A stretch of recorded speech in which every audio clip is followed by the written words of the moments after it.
Please state your name and date of birth. Rose, June 9th, 1998. Sorry, your full name, please. Smith. Rose Smith.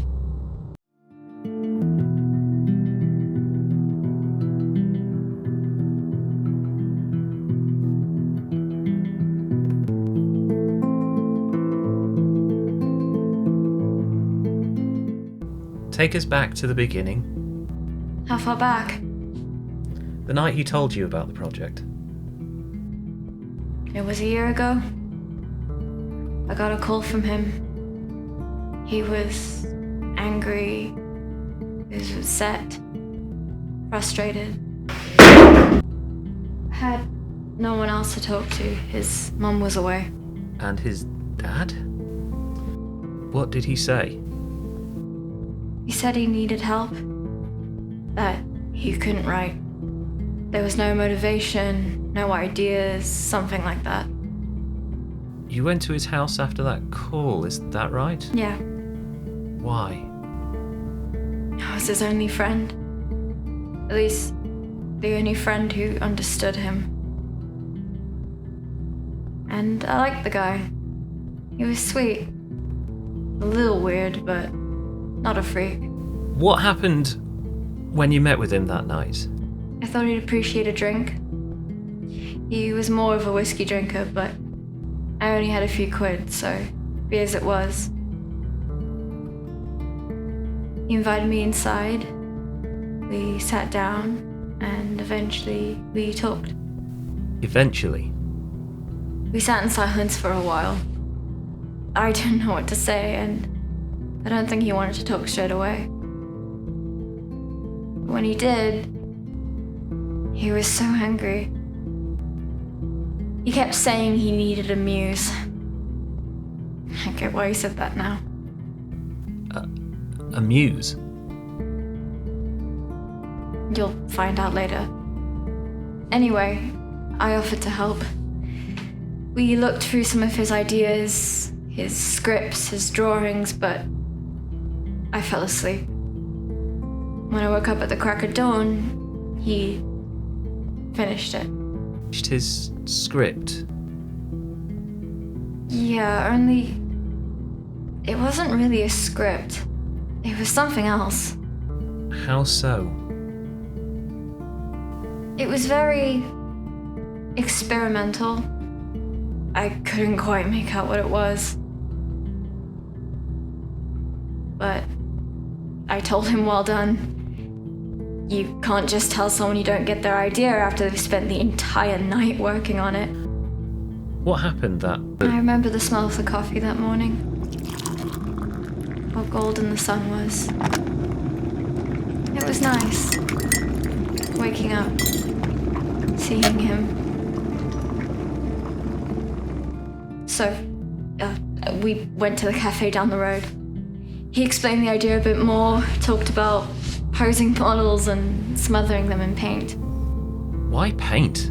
Talked about pig's blood, but now that I think about it, I doubt he was joking.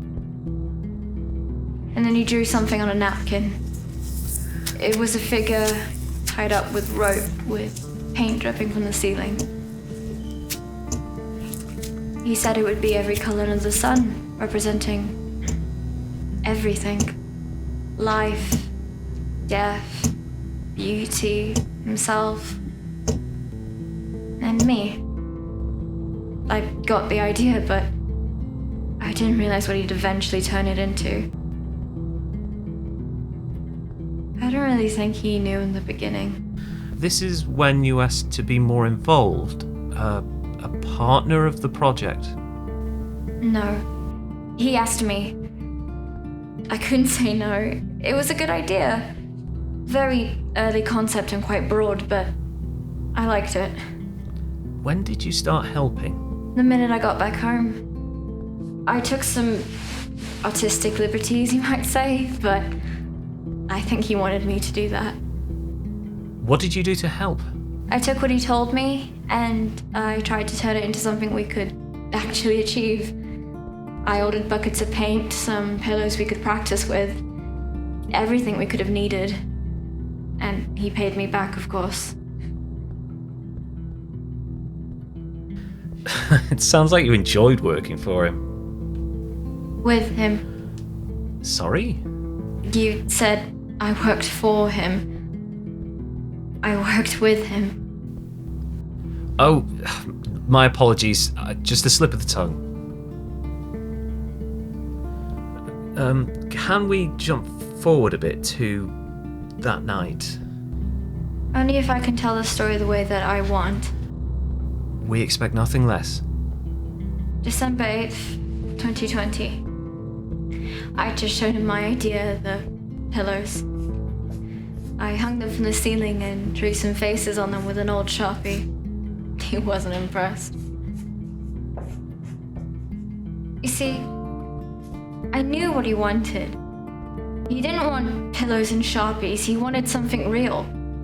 He wanted someone in the middle of that garage, so I gave it to him.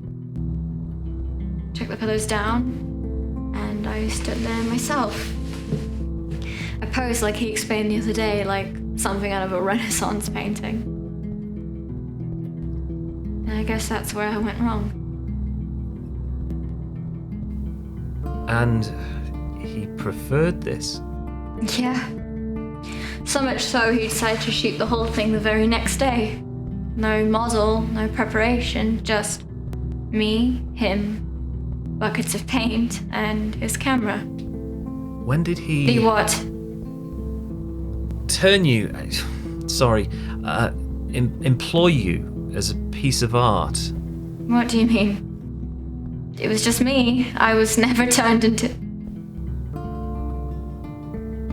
You don't have to December if you 9th. don't want to. So you've been waiting for, isn't it? December 9th was the night I was turned into an art project. A blank canvas for him to turn me into something meaningful. I wasn't a model. That was perfect for him.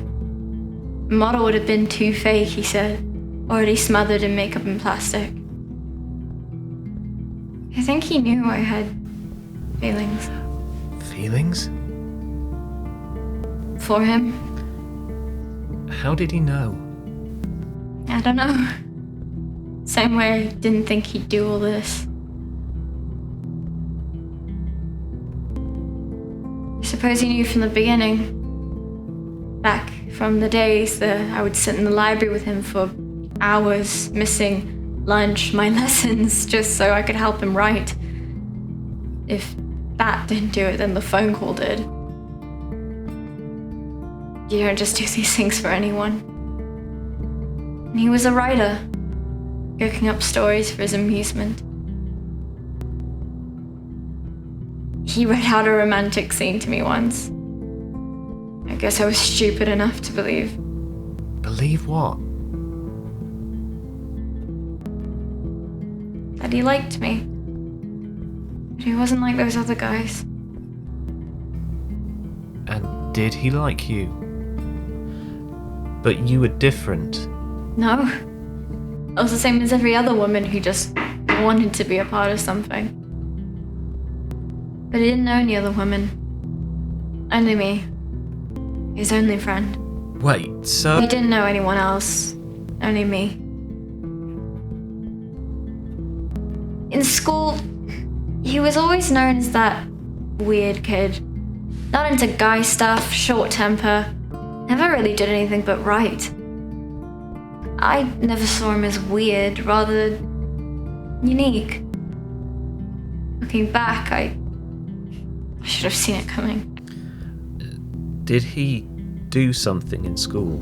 Only once. There was this arsehole kid who would always go picking on the other ones. One day, he found one of Greg's scripts and he rips it up. Every page right in front of him. I could see the blood in his eyes. The next day, he came to school and everything seemed normal. Everything seemed fine until we heard a loud scream from the changing rooms. What did he do? I think it's best that stays with me. What did he do to you? How did he tie you up? How do you think a rope is tied? But this is Greg. How did he do it? The rope that dangled from the ceiling. Not too tight. One wrist at a time, as tight as he could. I said not to, but he did it anyway. I think the moment I let him tighten the rope, there was no going back.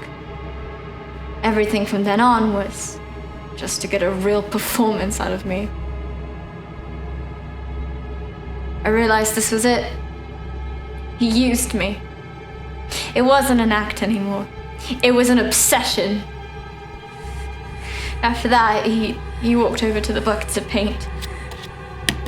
He picked up a paintbrush, very slowly. And then he said, "What if you don't use real paint after all?" He started recording on his camera. Please, Greg. The sound of that camera, I still hear it. All day. All night. It just reminds me of when he said those words. What words? I really don't want to do this anymore. What words, Rose?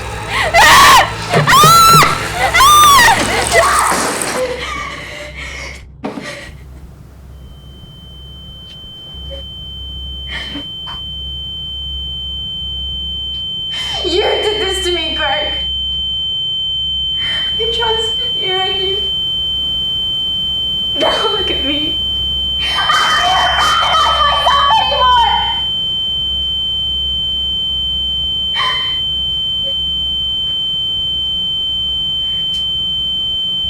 You know what, Greg?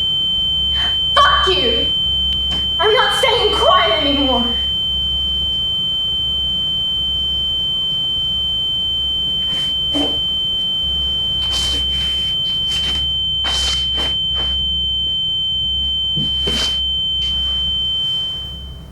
Are you okay? Let's just get this over with, please. Sure. Let's carry on where we left off. He said he wanted blood. He wanted real blood. Pig's blood? Yours? Not at first. He wanted to use his. I realized that I was about to be part of some snuff film. It might have started with his blood, but I knew it would end with mine.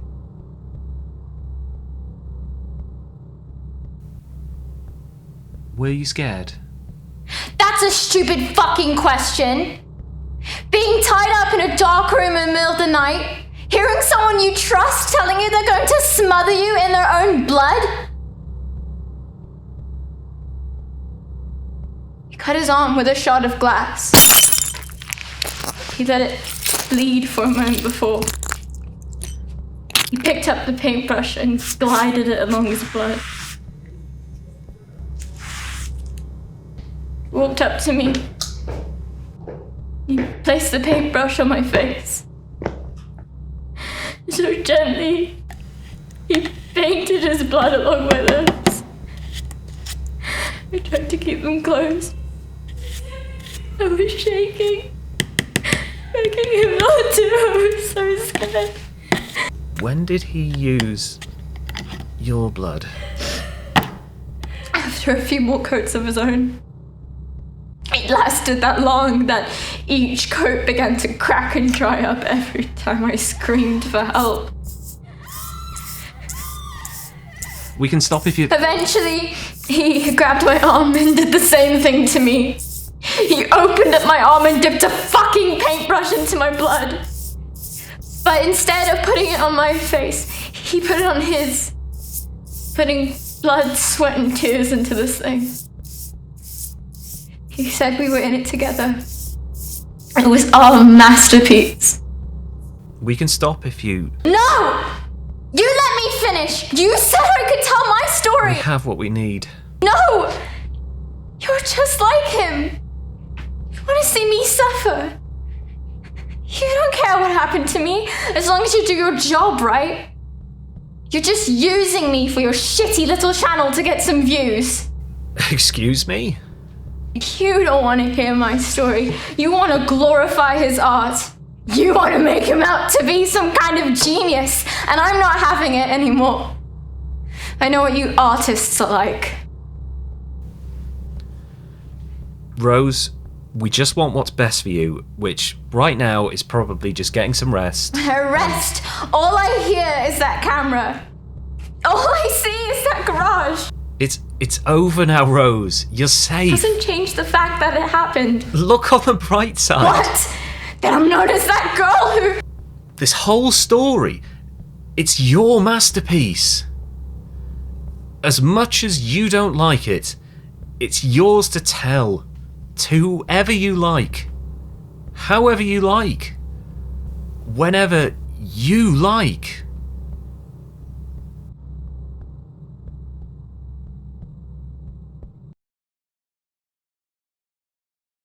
You're right. I can. And I will.